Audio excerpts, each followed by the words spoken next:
मार्च 2009 कश्मीर में तापमान 0 डिग्री से नीचे जा चुका था और वहां के हफरूदा जंगल में जहां तक नजर जा रही थी वहां तक सिर्फ बर्फ और सन्नाटा पसरा हुआ था। लेकिन इसी सन्नाटे के बीच एक अजीब सी हलचल भी हो रही थी।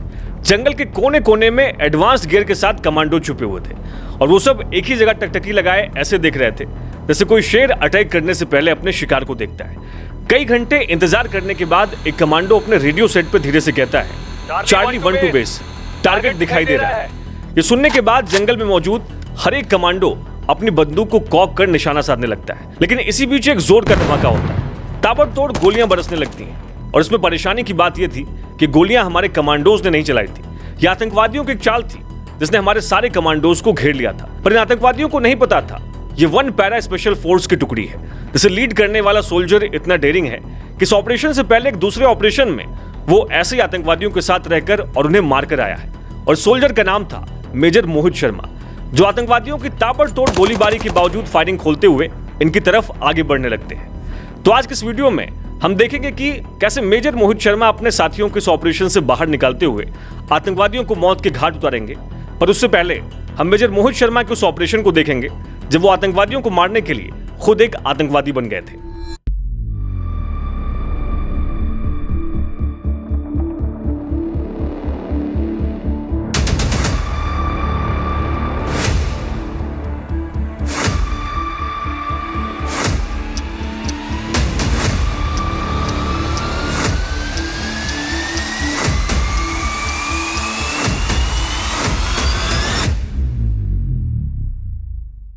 साल 2004 मेजर शर्मा को एक ऑपरेशन के लिए कश्मीर बुलाया जाता है। दोस्तों, उस दौर में कश्मीर में हिजबुल मुजाहिदीन सबसे ज्यादा एक्टिव था और ये संगठन आए दिन भारतीय सेना पर हमले करता रहता था। कश्मीर में हिजबुल के सारे ठिकानों को 2 आतंकी, एक अबू तुरारा और दूसरा अबू सब्जार संभालते थे। एक दिन आर्मी को सीक्रेट सोर्सेज से इनके ठिकानों की खबर मिलती है और 1 पैरा स्पेशल फोर्स को इन्हें एलिमिनेट करने की जिम्मेदारी दी जाती है। लेकिन इन पर सीधा एक्शन लेना समझदारी नहीं थी क्योंकि इन दोनों के पास पूरे कश्मीर के आतंकवादी नेटवर्क की जानकारी थी। सो एक प्लान बनाया जाता है, कोई कमांडो इनके बीच घुसेगा, इनका विश्वास जीतेगा और धीरे धीरे सारी खुफिया जानकारी इनसे बाहर निकालेगा। और इस खतरनाक मिशन के लिए 1 पैरा स्पेशल फोर्स की टीम से मेजर शर्मा को चुना जाता है।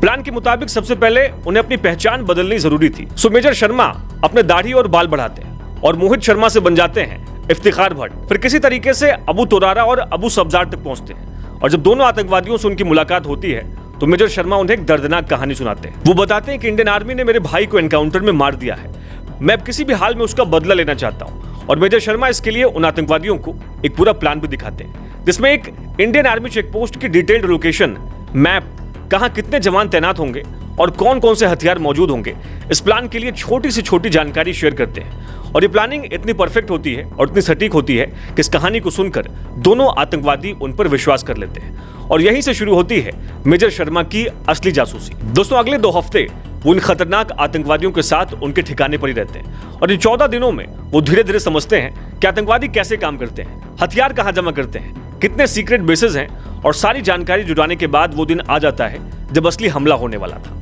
पाकिस्तान से 3 और आतंकवादियों को मेजर शर्मा की मदद के लिए बुलाया गया था। अबू तुरारा, अबू सब्जार और मेजर शर्मा एक पहाड़ी इलाके में लकड़ी के घर में बैठे इन तीनों का इंतजार कर रहे थे जिसकी लोकेशन कश्मीर से करीब 50 किलोमीटर अंदर थी। वेट करते करते मेजर शर्मा किचन में कहवा बनाने चले जाते हैं। तभी दोनों आतंकवादी मेजर शर्मा का एक आखिरी टेस्ट लेने का फैसला करते हैं। जैसे वो कहवा लेकर बाहर आते हैं, अबू तुरारा अचानक गुस्से से पूछता है, तुम कौन हो?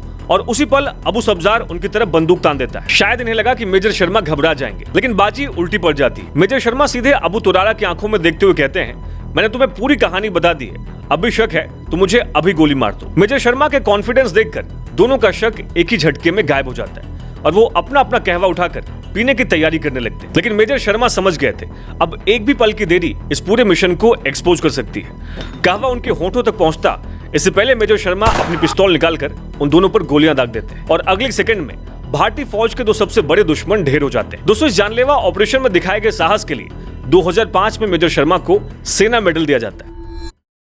फिर इसके बाद उन्हें हिमाचल प्रदेश के नाहन में स्पेशल फोर्सेस ट्रेनिंग स्कूल में इंस्ट्रक्टर की पोस्टिंग मिलती है। स्पेशल फोर्सेस में महज 2 साल से भी कम का अनुभव लेकर इंस्ट्रक्टर बन जाना ये अपने आप में कोई छोटी बात नहीं थी। मेजर शर्मा के माता पिता को लगा कि अब उनका बेटा खतरों से दूर रहेगा, लेकिन किस्मत को कुछ और ही मंजूर था। कश्मीर में फिर से हालात बिगड़ने लगे और जब जब मुश्किल की घड़ी आती है तो पैरा स्पेशल फोर्सेस के शेरों को आगे आना पड़ता है। अक्टूबर 2008 में मेजर शर्मा को फिर से एक बेहद खतरनाक मिशन के लिए कश्मीर बुलाया जाता है, जिसे हमने वीडियो की शुरुआत में देखा था।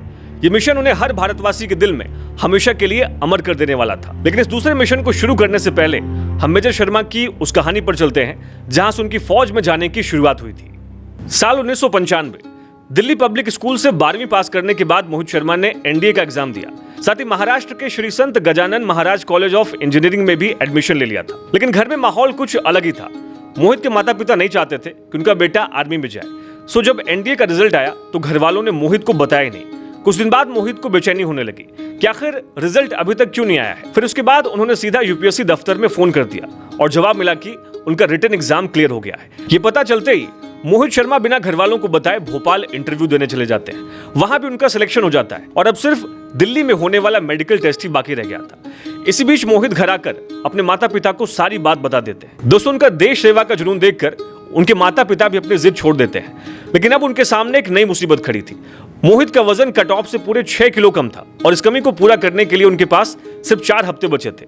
फिर उनकी माँ एक डाइट प्लान बनाती है जिसमें डेली 2 से 3 लीटर दूध, हाई प्रोटीन खाना और दर्जन भर केले शामिल होते हैं। 4 हफ्तों की कड़ी मेहनत के बाद मोहित का वजन 8 किलो बढ़ गया और वो मेडिकल टेस्ट भी क्लियर कर लेते हैं। ये वो दिन था जब भारतीय सेना को एक ऐसा फौजी मिलता है जो आगे चलकर इतिहास रचने वाला था। एनडीए में 3 साल की ट्रेनिंग के दौरान मोहित को मुक्केबाजी, तैराकी और घुड़सवारी में बेस्ट परफॉर्मर की ट्रॉफी मिलती है। फिर इसके बाद मोहित इंडियन मिलिट्री एकेडमी देहरादून में 1 साल की ट्रेनिंग पूरी करते हैं और 1999 में मद्रास रेजिमेंट की 5वीं बटालियन में लेफ्टिनेंट बनकर देश की सेवा में लग जाते हैं। मोहित के फौज में पहले 2 साल तो सामान्य गुजरते हैं, लेकिन 2001 में कुछ ऐसा हुआ जिसने मोहित शर्मा की जिंदगी बदल दी। 13 दिसंबर 2001 को संसद पर हमला होता है और उसके जवाब में भारत ऑपरेशन पराक्रम शुरू करता है और इस ऑपरेशन में सेना चुन चुनकर आतंकवादियों को मौत के घाट उतारती है। दोस्तों, मोहित की यूनिट भी उस वक्त कश्मीर में तैनात होती है, सो वो भी इस ऑपरेशन का हिस्सा बनते हैं और पुंछ राजौरी सेक्टर में पैरा स्पेशल फोर्स के कमांडोज के साथ मिलकर आतंकवादियों पर खूब लोहा बरसाते हैं। फिर इस ऑपरेशन में उनकी बहादुरी को देखते हुए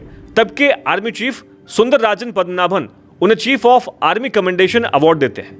लेकिन कहानी सिर्फ अवार्ड मिलने तक सीमित नहीं थी। दरअसल इस ऑपरेशन के दौरान मोहित ने पैरा स्पेशल फोर्स के शेरों की बहादुरी को बहुत करीब से देखा था और उनके लिए बहादुरी इतनी प्रभावशाली थी कि मोहित भी पैरा में शामिल होने के लिए अप्लाई कर देते हैं। पहली बार में उनका सिलेक्शन नहीं होता है, लेकिन मोहित फिर से कोशिश करते हैं और इस बार 1 पैरा स्पेशल फोर्स में उनका सिलेक्शन हो जाता है। मोहित शर्मा को पहली पोस्टिंग चंडीगढ़ के पास चंडी मंदिर वेस्टर्न कमांड में मिलती है। यही उनकी मुलाकात आर्मी सर्विस कोर में पोस्टेड कैप्टन रिश्मा सरीन से होती है। कुछ समय साथ में वक्त बिताने के बाद दोनों को एक दूसरे से प्यार हो जाता है और साल 2005 में दोनों शादी कर लेते हैं। मार्च 2009 सर्दियों का मौसम अपने आखिरी दिन गिन रहा था और पहाड़ों पर जमी बर्फ धीरे धीरे अपनी पकड़ ढीली करने लगी थी। 20 मार्च की दोपहर का वक्त मेजर शर्मा अपने 25 जवानों की यूनिट के साथ कुपवाड़ा बेस में मौजूद होते हैं। तभी हफरूदा के घने जंगलों में कुछ आतंकवादियों के घुसपैठ करने की खबर मिलती है। सेक्टर कमांडर की कॉल आती है और फौरन उन्हें विलगाम बुलाया जाता है। ऑर्डर मिलते ही यूनिट विलगाम पहुंचती है, जहां 6 RR हेडक्वार्टर्स में उन्हें ब्रीफिंग दी जाती है। 2 रोज पहले आतंकवादियों ने घुसपैठ की है और हफरूदा के जंगल में झड़प के दौरान फरार हो गए हैं। कितने लोग हैं, किस ठिकाने पर छुपे हैं, इसका कोई सुराग नहीं। मार्च 2009 रात के करीब 2:30 बजे टीम पैदल ही कूच करती है और सुबह 4 बजे सूरज निकलने से पहले उस जगह पर पहुंच जाती है जहां आतंकवादी आखिरी बार नजर आए थे। लेकिन यहां जिधर भी नजर दौड़ाओ हर तरफ जंगल का घना साया था और ऐसे इलाके में दुश्मन को ढूंढना भूसे के ढेर में सुई ढूंढने जैसा था। सुबह 8 बजे पूरी टीम को 3 हिस्सों में बांटा जाता है।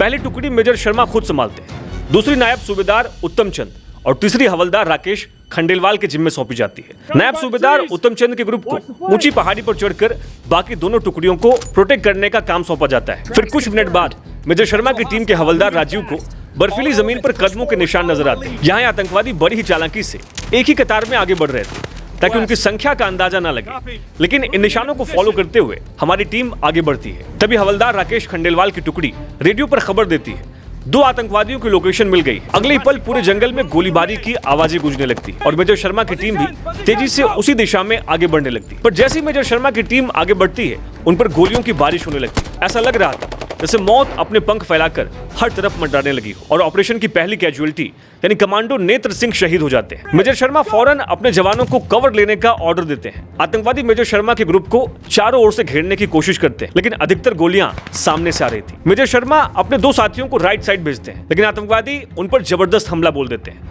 और मजबूरन जवानों को पीछे हटना पड़ता है। फिर मेजर शर्मा गोलीबारी के तरीके को परखकर समझ जाते हैं कि आतंकवादी 50 से 60 मीटर के फासले पर एक आर्क यानी आधा गोला बनाकर खड़े हैं और अब यहां से तस्वीर पलटने वाली थी। दोस्तों, मेजर शर्मा रेडियो के जरिए हवलदार राकेश को चोटी पर पहुंचकर आतंकवादियों पर गोली बरसाने का ऑर्डर देते हैं। हवलदार राकेश अपने ग्रुप को 2-2 की जोड़ी में बांटकर गोलीबारी शुरू करते हैं, लेकिन तभी एक गोली उनकी जांघ पर लगती है और उनका पैर फट जाता है। हवलदार राकेश फौरन अपना पटका निकालकर जख्म पर कसकर बांधते हैं और एक हाथ से ही आतंकवादियों पर वार जारी रखते हैं। अब तक एक जवान शहीद और दूसरा बुरी तरीके से जख्मी हो गया था और सबको एहसास हो गया था आतंकवादी कहीं बेहतर लोकेशन से हम पर हमला कर रहे हैं, क्योंकि बर्फ से ढकी पहाड़ी पर मानो बर्फबारी की जगह गोलियों की बारिश हो रही थी। मेजर शर्मा अपने साथियों को पीछे से हटकर कवर लेने का ऑर्डर देते हैं और जैसे उनके साथी पीछे खिसकना शुरू करते हैं, वो उनकी ढाल बनकर आतंकवादियों पर गोलीबारी करने लगते हैं। हवलदार राजू चीखते हैं, सर आप पहले महफूज हो जाइए, पर मेजर शर्मा कहते हैं, नहीं तुम लोग पहले जाओ, मैं बाद में आता हूँ।